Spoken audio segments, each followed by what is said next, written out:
Fanny has her strengths, and her two greatest strengths really are silence and her passive aggression, which she can maintain steadfastly in situations where she regards it as being of paramount importance not to conform with the activities that are underway, or not to fold to the pressure that's being brought to bear on her to engage in actions that she doesn't agree with or doesn't consider to be right, or that she doesn't consider to be right for her. Silence is of very diminished reputation in today's world by comparison within the days of Jane Austen. This would be a distinct difference in the values of Austen society and modern day society. Holding one's own counsel, thinking before one speaks, having something profound to say and waiting in silence prior to having that profundity to deliver to others,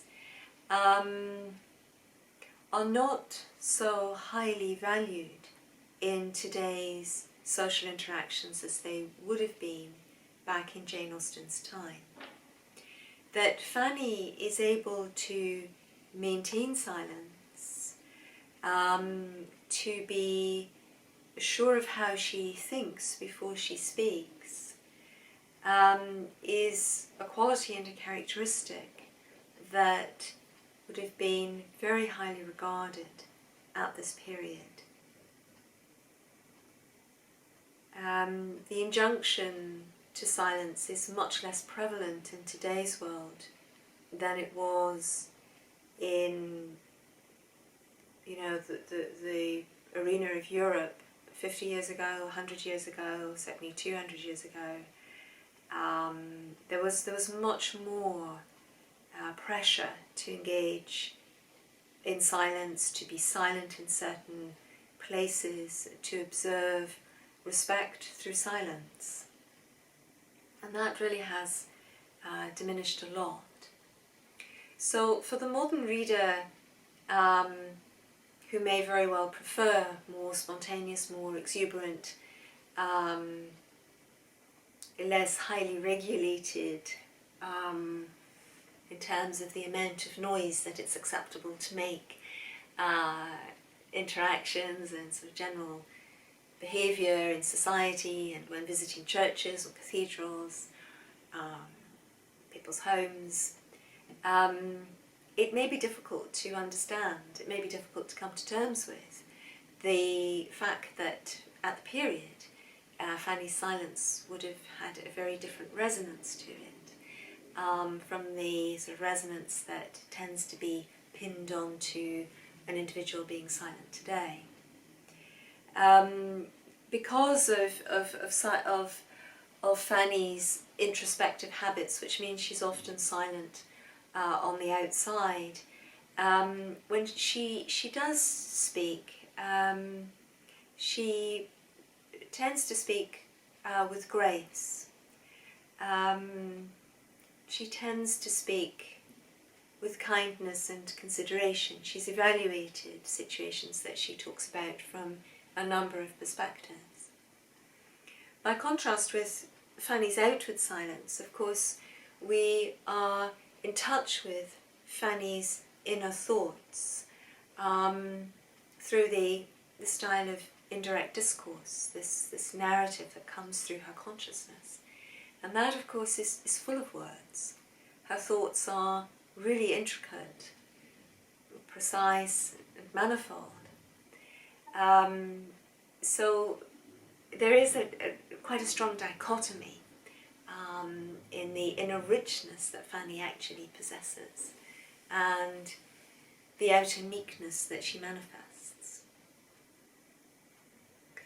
Fanny's passive aggression isn't there to hurt others. She doesn't use it in that sense of withholding affection or withholding consent, but just really simply in that way that she has a lot of strength to determine what she will and she won't do, under pressure and indeed not under pressure. And so she can't be put upon. She can't be easily morally swayed.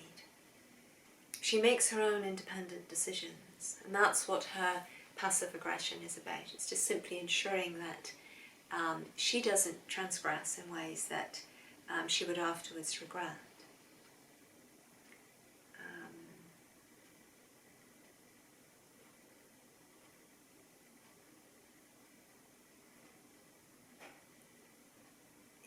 Fanny's ability to hold out against social pressure would perhaps not be everlasting. It might be that after a certain amount of time that her staying power would decline and she wouldn't be able to resist. So we reach a point in the theatricals where, as the reader, we might very well feel that had things continued, had Sir Thomas not come home that evening, Fanny would have felt that she was just under too much pressure not to be able to join in the theatricals, because everybody wanted to join in, and by not joining in she was actually spoiling what the group was trying to achieve.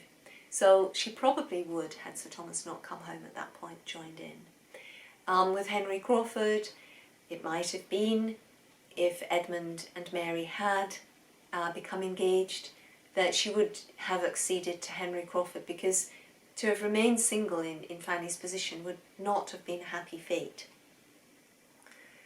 Although it's difficult to suppose that nobody else would ever have been interested in Fanny.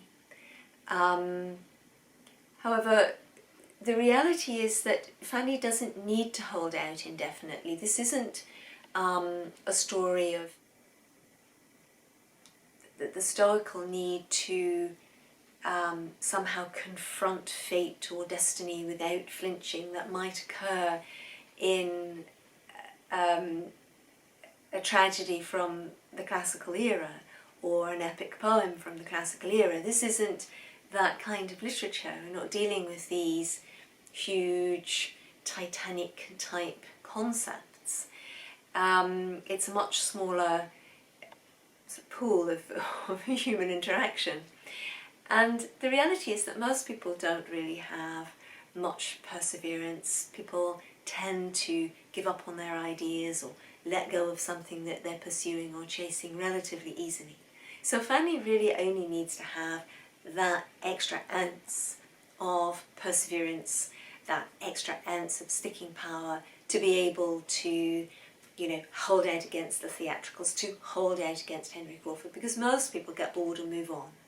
Or something happens, interrupts the proceedings, and puff of smoke, it's all disappeared. So in some ways Fanny's quite good at surfing that undoubted current that exists in people's lives. And she's not, so in other words, she's not obdurate, but she, underneath the weak, sickly, faint Fanny, she's stronger in certain ways than the majority of people, at least as we meet them in Mansfield Park. Again, some of these criticisms that get put upon Fanny, I think, come down to the fact that she has a bullied mindset. Fanny displays characteristics that are typical of those who are mentally bullied.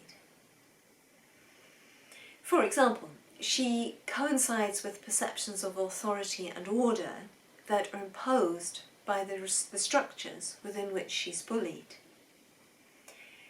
Now, I mean, again, with a lot of modern day heroes, a lot of Hollywood heroes, heroines as well probably, but this quality tends probably to be more shown in heroes. Heroes always buck against the authority. Heroes always fly in the face of authority. Again, you have There's also a whole idea of the rebel. Someone that's been put down all their lives. They've always been the underdog. They've always been on the wrong side of the tracks, but somehow they're a rebel and they're going to get past it all. Yay. The Rocky movies, James Dean. No doubt there are hundreds upon hundreds of others. The problem with these films, there may be many problems with these films, but one of the problems with these films is that they're not psychologically very realistic. If somebody is brought up within the context of bullying, until they reach the point in their lives where they find their own intellectual independence, which, as already discussed, Fanny's not at that phase yet, they will probably, most likely, coincide with the values of the world that they're bullied to fit into. I think the bullying that Fanny receives is severe. The psychological bullying from Mrs. Norris is severe and unremitting. It's actually really cruel. And I think Fanny does extremely well to withstand it to the level that she does.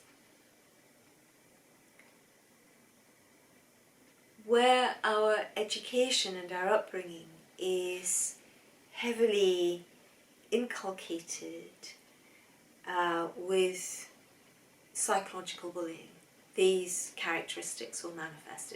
If it's isolated incidents of bullying, then I don't think so much so that people will take on the mindset of the people by whom they're bullied, but where it's really interwoven into the fabric of your formative existence as a child and a teenager, then I think that the effects can be very severe. So Fanny as well conforms to the opinions of people within her environment, and particularly she conforms to the ideas and the ideals that she learns from Edmund, who of course is really the one person who actually outwardly shows her affection at Mansfield Park. As it seems to me, Sir Thomas and Lady Bertram are actually very fond of Fanny, and that they are from quite early on fond of Fanny, and within their own minds decided upon doing their best for her. But they're not demonstrative towards Fanny at all, not overtly so at all, and Fanny suffers as a result of this. The other problem, of course, with Sir Thomas and Lady Bertram is that they do not check Mrs. Morris's essays against Fanny. And that's really a question mark that hangs over both of them, I think, throughout the novel and still at the end of the novel. How they could have allowed that to continue for so long.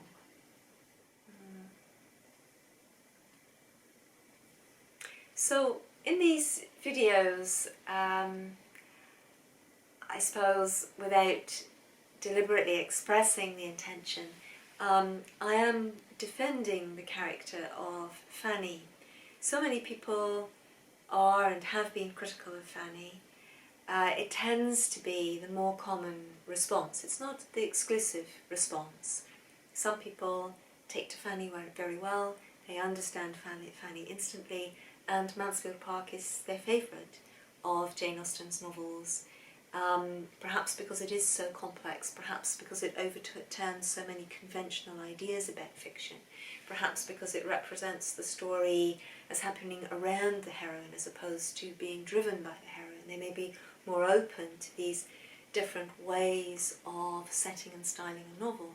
Jane Austen undoubtedly experimented, and she experimented in ways that were really quite modern, even by today's standards often. It's the language and the structure of the language that makes her novels so clearly set in the past.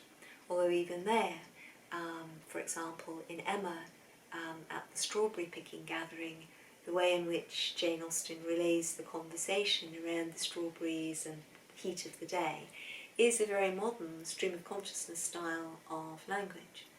So she was versatile, if amongst many other things. Different critics have referred to Fanny as an unsatisfactory heroine. D.W. Harding, in his Regulated Hatred and Other Essays, describes her as the least interesting of all the heroines, that's to say in Jane Austen. Is she uninteresting?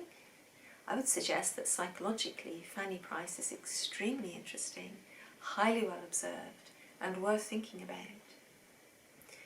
The novel's sentient centre, the quiet, passive Fanny Price, Mark O'Day describes her as being, as I've already discussed, this stream of consciousness shows the highly developed, highly intricate pattern of Fanny's emotional responses to pretty much everything that happens around her.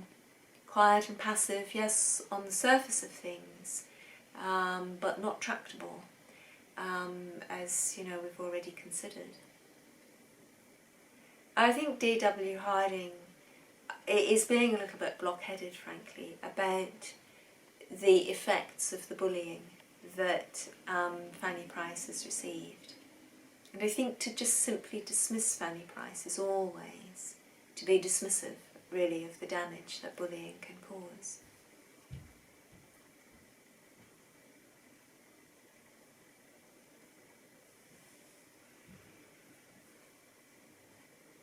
Less directly about the characterisation of Fanny, and it's been discussed in the video on the themes. Of course, Fanny's character is there to illustrate inclusion and exclusion, to illustrate displacement and endowment.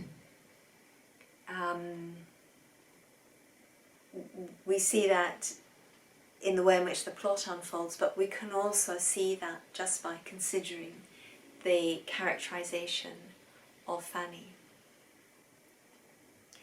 I began this particular video with opening it with some questions, all of which I think I've discussed in a way which is very positive towards the characterisation of Fanny. However, I'm not uncritical of some aspects of Fanny, and I'm going to end this video by posing some more questions, which I'll leave you as the listener to ponder in your own ways and to mull over. And I think that Jane Austen, again, was accurate in the way that she represents the little paradoxes that occur in someone like Fanny's character, where she's generally and overall very kind towards people, and her instincts when she's with people is always to give them the benefit of the doubt and to not want to hurt their feelings. But behind the scenes and in small ways, there are sides of Fanny that are a little bit contradictory, can be sometimes a little bit petty and a little bit materialist.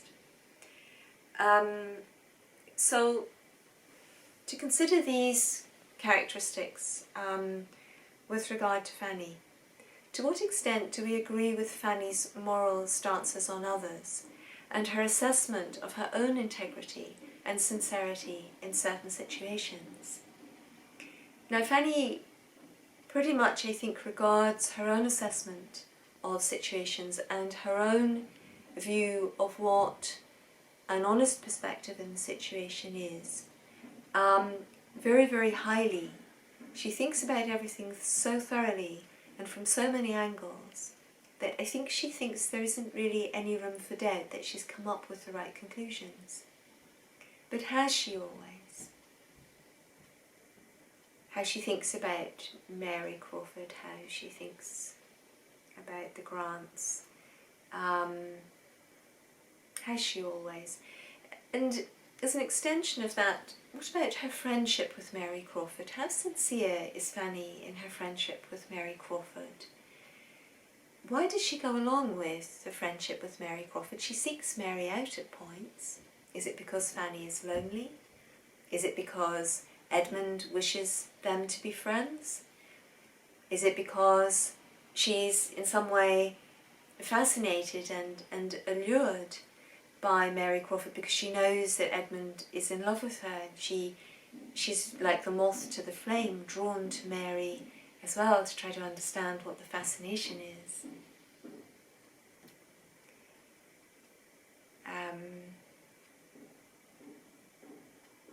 We see that happen in another novel, but by Charles Dickens. We see it in Little Dorrit, where Little Dorrit is fascinated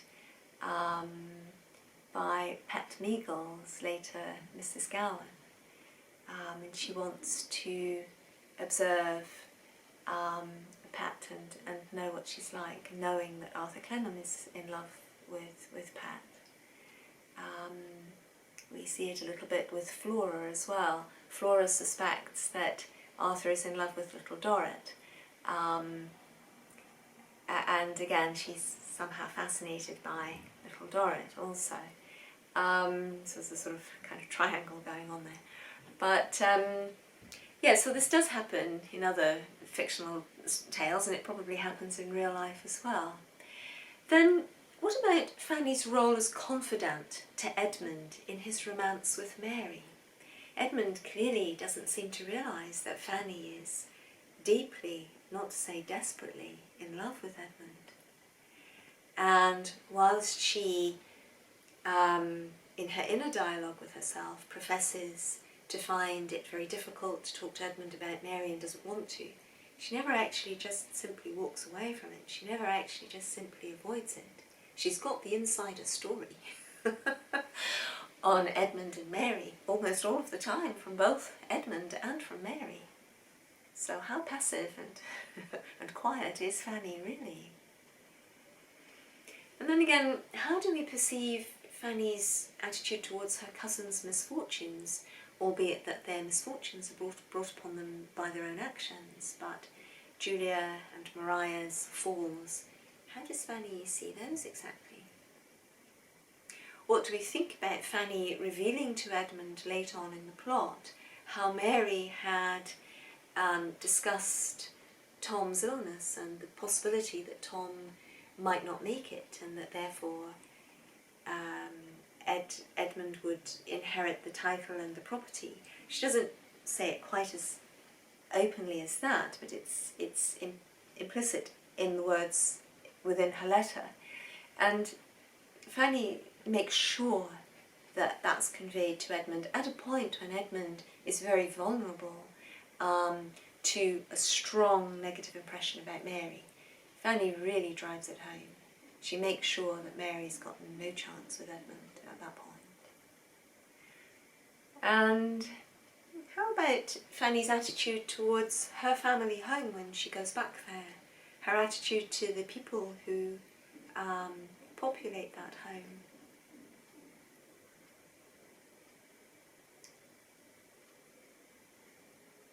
No doubt they do form a strong contrast to the people at Mansfield Park, but the people at Mansfield Park are also not exemplary. And part of what it is that Fanny prefers about the people in Mansfield Park is the elegance of their lifestyle, the etiquette with which they perform things. She starts, I think rather inappropriately, to teach Susan some of the etiquette, the highly stylised etiquette of Mansfield Park, which is inappropriate to Susan's life and will not be helpful to Susan unless something miraculous happens, which of course it does, and Susan's life is elevated from where it actually is. But Fanny couldn't have known that that was going to happen. So I do notice this type of materialism for all the spirituality that I discussed with Fanny as a Christian heroine. I think that this is a noticeable element in her character in this part of the plot. So there are lots of things to think about Fanny. She's not a two-dimensional heroine by any manner of means. And I think it is really part of Jane Austen's agenda, being a writer who was very active in the way in which she presented women to the world as individuals with highly developed, highly sophisticated minds, emotions, needs, wants, wishes, at a time when women were not taken so particularly seriously by society. And the broader canvas that Jane Austen worked on, then the more effective she was being in opening up a spectrum of acceptance for the feminine in the society that she lived in.